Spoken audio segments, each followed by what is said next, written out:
Welcome to another episode of The Brand Called You, a podcast and podcast show that brings you leadership lessons, knowledge, experience, and wisdom from hundreds of successful individuals from around the world. I'm your host, Ashutosh Garg, and today I'm delighted to welcome a very, very senior and accomplished social entrepreneur from Chennai, India, Mr. Anil Kumar SG. Anil, welcome to the show. Thank you. It's my privilege, Ashutosh, to be part of this show. Thank you. Thank you for taking out time for this. Thank you. And Anil is the founder and CEO of Samunnati, which is India's largest Agri-Tech Enterprise. He has been awarded, recognized, and felicitated several times. So Anil, before we start talking about Samunnati, I want to really ask you, what made you move from a career banker to the social sector?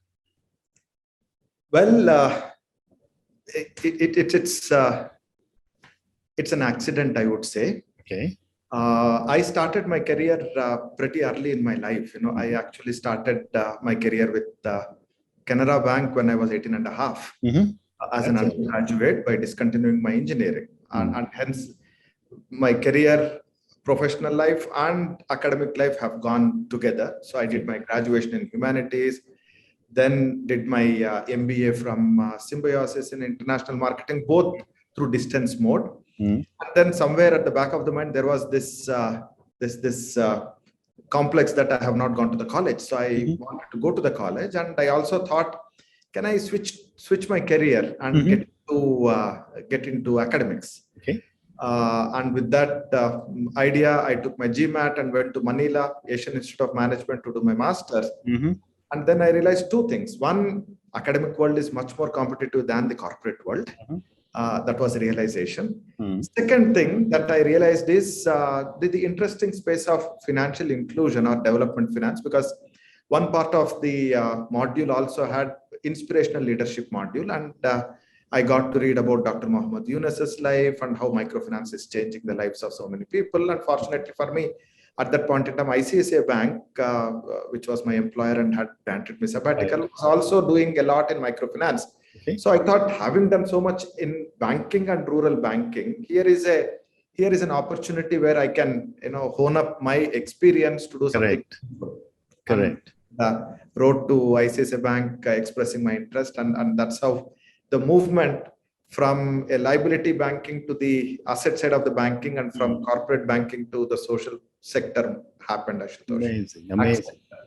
Amazing. So now let's move to Samunnati.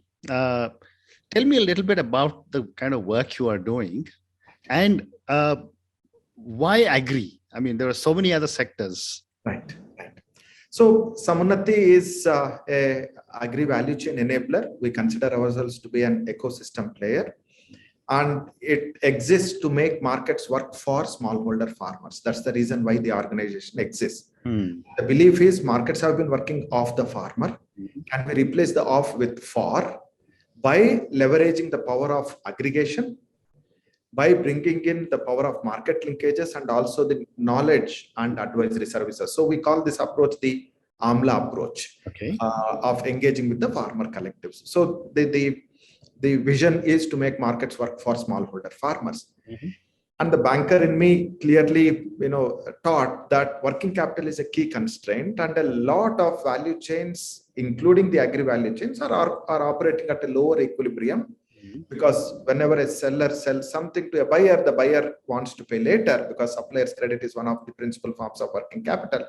But the seller wants money immediately. It is not unique to agriculture, but what it makes a little more acute in agriculture is seasonal and cyclical. So a lot of buying and selling happens within a small window. And we thought, can we pursue this vision of making markets work for smallholder farmers by making the value chains operate at a higher equilibrium? Which means we do everything that is possible with the players in the value chain, which also means we are bringing the value system of not disintermediating, but make the value chain operate at a higher equilibrium, increasing the throughput. But then all this is possible only if we keep the smallholder farmer at the center. And that is where the third dimension of Samunnati's model comes in, wherein we keep the farmer at the center. We work with the collectives of the farmers. And then we are building a digital wrapper around it, so that we become window to the world for the smallholder farmer and access to the last mile for the rest of the players in the agri ecosystem.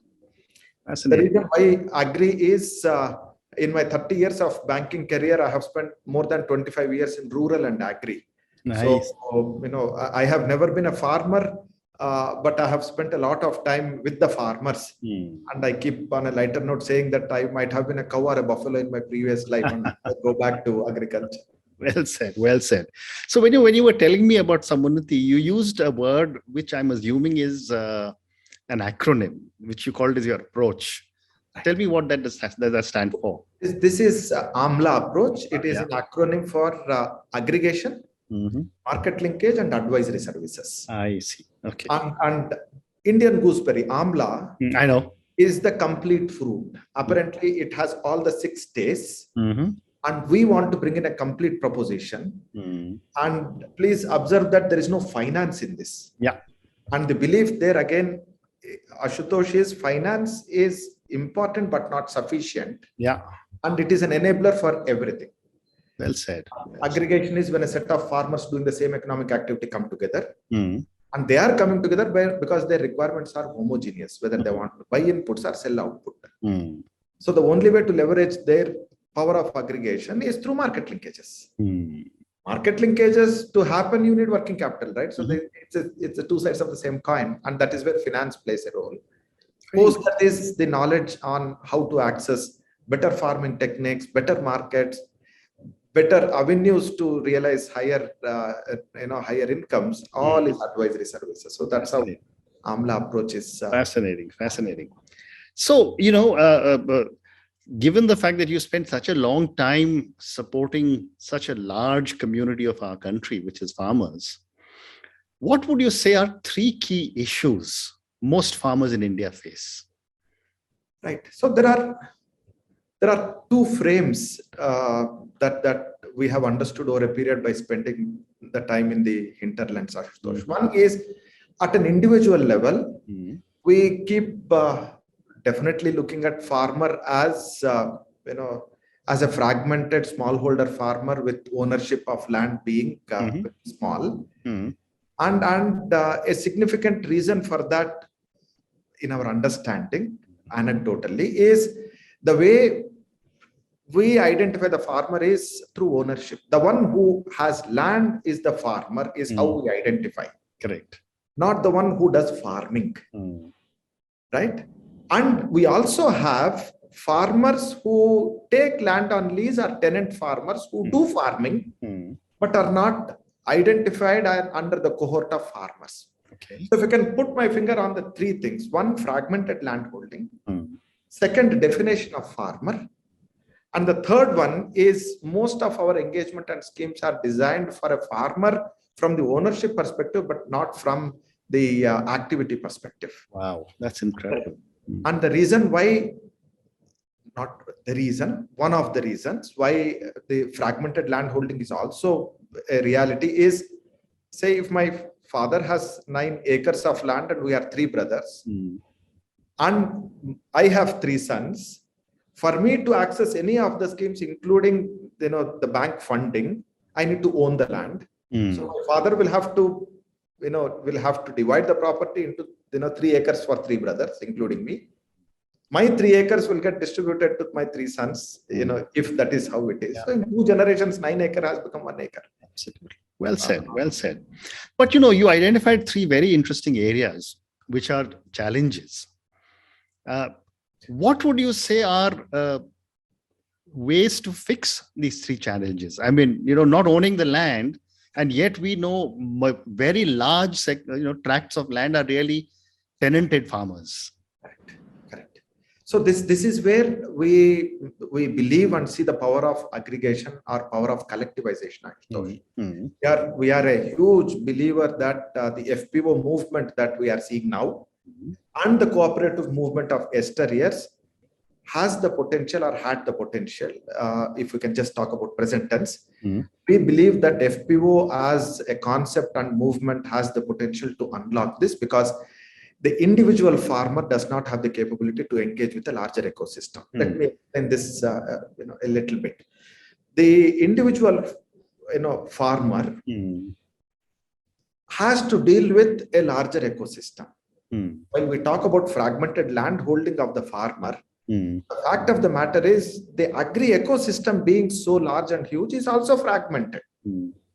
And the fragmentation is based on how the industry is engaging with the smallholder farmer. For example, there is input as one segment. Hmm. Output is the other segment. Financial services is the third segment, right? Agri-tech players who are providing product, services, and technology is the other segment.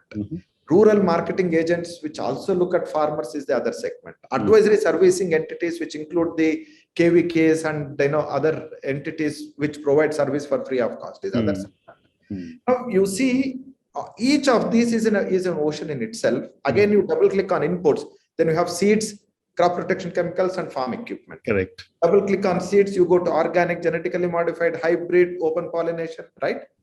Now, if you go back to the subcategory of the subsector, each of them is interested in getting access to the farmer standalone basis.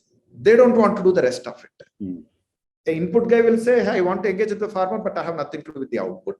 The output guy would want to say, hey, I want to do the farm gate procurement, but I have nothing to do with the input. Financial services guys, including lenders, would say, hey, I want to lend to the farmer, or I am required to lend to the farmer, but I don't want to do anything with the cultivation process. No input, no output, because I don't know what it is. Now, are we to rely on this smallholder farmer, which is 87% of this farming population that we have, owning less than 2 hectares of land, to engage with this fragmented ecosystem? Not possible, right? That is why we see farmer perhaps is the only constituent who buys retail and sells wholesale. Because inputs for small requirements, they have to go to the retail most part of the input value chain, and they are they get to, or they are compelled, or they end up, that's a better expression, selling soon after harvest with hardly any value addition, right? So if we have to engage with the farmer, we have to be an ecosystem player. Someone needs to orchestrate all of this. Someone needs to be Zubin Mehta, so to say. So we require ecosystem players who put the farmer at the center and then look at, hey, can I harmonize this journey? Can we make all of you do what you are good at, but then in a way where we add value to the farmer? Very interesting. That's what Samunnati is attempting to do. We have covered some distance, but this has been like a peeling of an onion. No, I can imagine. It's a huge opportunity and a huge challenge as well.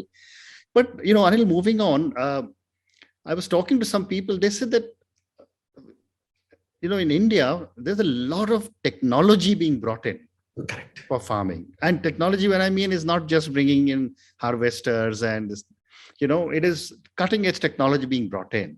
Right. I'd love to get your perspective on how is technology being brought in and how will it change the opportunities for the small marginal farmers? One of the significant opportunities that we see are significant tailwinds that we are experiencing, Ashutosh, is indeed the AgTech companies and the startups that are coming in this agriculture space in the last 3-4 years, and looking at solving some of the niche problems, whether it is quality testing, whether it is monitoring capability using satellites, or whether it is providing advisory services, weather information, so on and so forth, which are a huge enablers to many of the mainstream players who find it difficult to engage with the smallholder farmer. Right? The nuance that all of us have to understand and realize is the farmer at the receiving end is usually not used to paying cash for these services unless there is a tangible benefit associated with using that service. And let me take the example of 2 AIs that we have. One is artificial intelligence, second one is artificial insemination. Okay. Right? Both are AIs. Absolutely. But the farmer understands both from 2 different dimensions, different perspectives. In the first, artificial intelligence, what most of the offering is that I will tell you ABCDE, and by using it, your incomes are likely to go up by 15-20%. Just as an example. Or someone saying, hey, I can tell you today what is growing in your farm, or what has grown in your farm. The farmer does not want to know, because he knows what is happening in his farm in any case, or in our farm in any case. Correct. Right? Hence, paying some fee, whatever the quantum, whether small or big, in cash for a service where the benefit is not tangible, is a bit of a challenge at this point in time, which is where most of the startups and AgTech companies will have to realize, and they are understanding. The other AI, artificial insemination, thanks to Operation Flood and other initiatives that we have seen, right? Artificial insemination has a direct correlation to incomes, because you impregnate the cow, then you get the bachda, then you get milk, and then there is a cycle. And hence the entire wet and para-wet machinery where the tika jo bolte hai, that if it is 150 rupees, 200 rupees, they are ready to pay because there is a positive correlation to their incomes. Very interesting. So one of the things that technology providers in agriculture may want to look at as a suggestion is, instead of looking at their offering on a standalone basis, can they come as a package? Can they come together with those services that are being offered along with a tangible benefit? Yeah.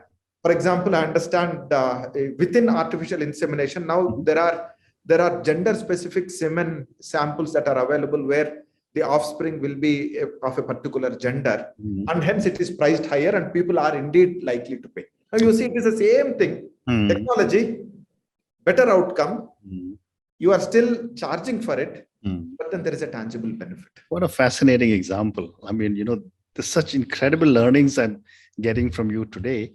Anil, now moving on, there is another perspective someone was giving me, that because we have such small land holdings, a lot of farmers still insist on producing rice, wheat, etc., which is difficult to grow, needs a lot of inputs, and needs large land. What is preventing farmers to go to the high value products like fruits and other high value vegetables, etc.? In my view, the fundamental reason being, it is easy to sell these things. Okay. Right? You produce rice, you know where to go and sell. You go to a mandi and sell, or you go to a local adati and sell. Right?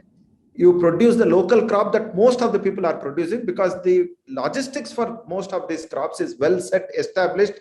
You are not taking undue risk. The moment you get into high value crops with the land holding that you have, 2-3 things may have to be done. One, you may have to first experiment on few things. Given the socio-economic background of many of our farmers, they are vulnerable and they don't have the risk appetite to experiment, because the not so great outcome would be debilitating for them. Right? Second, logistics will have to develop for that. 3, advisory services will have to come in, and in all of this, somebody will have to provide a safety net for them. So if you put Maslow's hierarchy of need framework for a smallholder farmer, Ashutosh, we all know, physiological, then, basic and safety needs, then you have needs of love and belonging, then egocentric and self-actualization. That is, and each of the need builds on the previous one. Absolutely. From a farmer perspective, the first need is access to finance.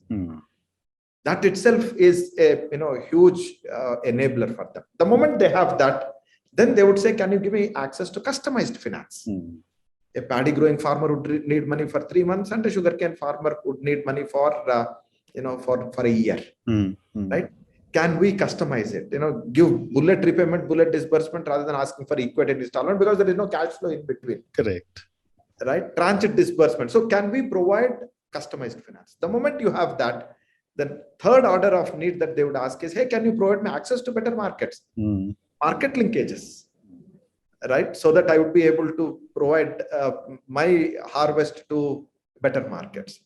Once you provide market linkages is when the next order need comes, where the requirement would be, can you provide me advisory services of know-how and capability to access niche markets like exports, or like organic, or like sustainable agriculture produce, or traceability, all of that niche, but they need the advisory services for them. The last one, self-actualization, is safety net. If for any reason any of these 4 steps fail, is there a safety net? And this safety net is not just for farmers. This safety net is required, or a requirement for the players in the agri ecosystem, including the ones like Samunnati, the actor in the agri ecosystem, which is the farmer, the activity in the agri ecosystem, which is farming, because farmer and farming are two sides of the same coin. Because they have to show up. If something happens to the farmer, farming cannot happen. Yeah. If farming fails, farmer cannot survive. The good news is there are players in each of these buckets. Fascinating. The attempts, just last 10 seconds, the attempts of many of our policy makers, for right reasons, has been to engage with this farming community from the bottom of the pyramid, access to finance. So nationalization of banks, agri-PSL requirements, cooperative banks, regional rural banks, microfinancing, all of that are from the dimension of we will provide access to finance and then let them climb the ladder. But the moment you take a market-led approach, you come from the top. So when you engage with a smallholder farmer, you have to take a market-led approach and own the outcome for the smallholder farmer, not outsource that to the farmer. You need to own that outcome for them. As you were talking, I was going back down memory lane. I mean, when I was with ITC for several years, I was part of the agribusiness division of ITC, and I've gone and spent time in Guntur, where tobacco is grown, and where all the international business division, agribusiness with exports, etc. Spend a lot of time with NABARD. As you've been talking, I've been wondering, not much has changed for the marginal farmer over the last 30, 40 years. I'd love to get your perspective on what tangible thing needs to be done to make a change so that the poor farmer actually gets some more money in his or her hand.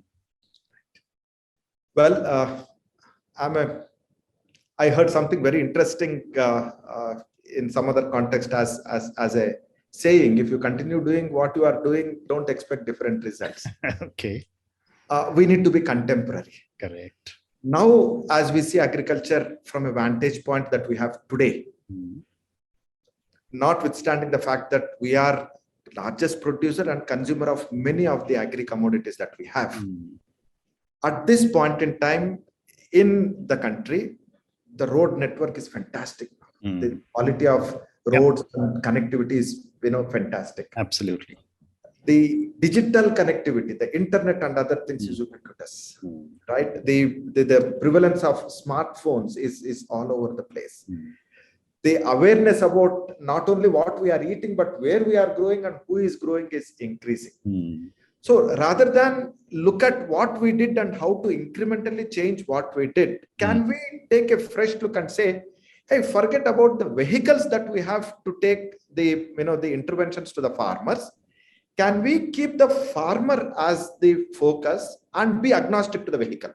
What I mean by that is you have multiple vehicles which have been in the system and grown over a period to provide these services.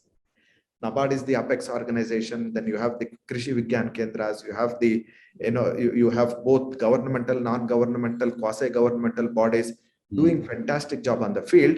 But in addition, there are also other players like rural fintech players who have come in, other financial institutions, the AgTech players who have come in.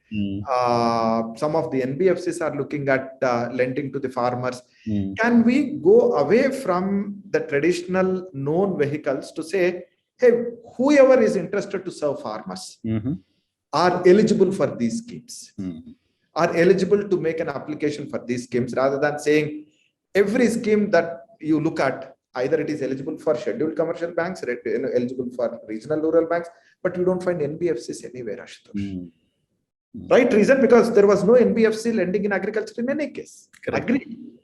But now can we look at, now that there are tools which are enabled by digitization and the infrastructure that has come into the rural ecosystem thanks to all the efforts of the policymakers and the government, can we now have a leap forward and open up the system, saying whoever serves, you are an NBFC serving with 70-80% of the farmers, I will create a category called NBFC Agri. Now, as long as you are agree where 75%, 80%, whatever is that number that you have is towards the segments that I want, you are eligible for all the benefits that are being given for entities that are lending for farmers.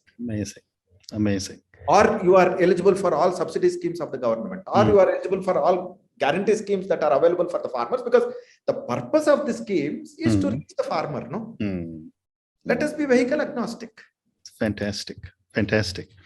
Anil, on that note, and on that positive note, I think I want to say thank you so much for speaking to me. Thank you for talking to me about Samunnati and the amazing work that you're doing. Thank you for explaining to me, and I didn't know, I didn't realize, but now that you said it, that a farmer in India buys retail and sells wholesale. I mean, it's a complete reversal of the way all of us function. Thank you for talking about the two AIs to me. I mean, again, something which I had never thought of, but when you spoke about it, artificial intelligence versus artificial insemination, suddenly it made a lot of sense. And thank you for talking to me at such length about how positive growth in infrastructure can potentially really go and change the lives of the marginal and the small farmers. Thank you for all the work that you're doing in Samunnati, and good luck to you. No, my privilege. Thank you for the opportunity. Indeed, Ashutosh. Thank you. Thank you for listening to the Brand Called You videocast and podcast, a platform that brings you knowledge, experience, and wisdom of hundreds of successful individuals from around the world. Do visit our website www.tbcy.in to watch and listen to the stories of many more individuals. You can also follow us on YouTube, Facebook, Instagram, and Twitter. Just search for the Brand Called You.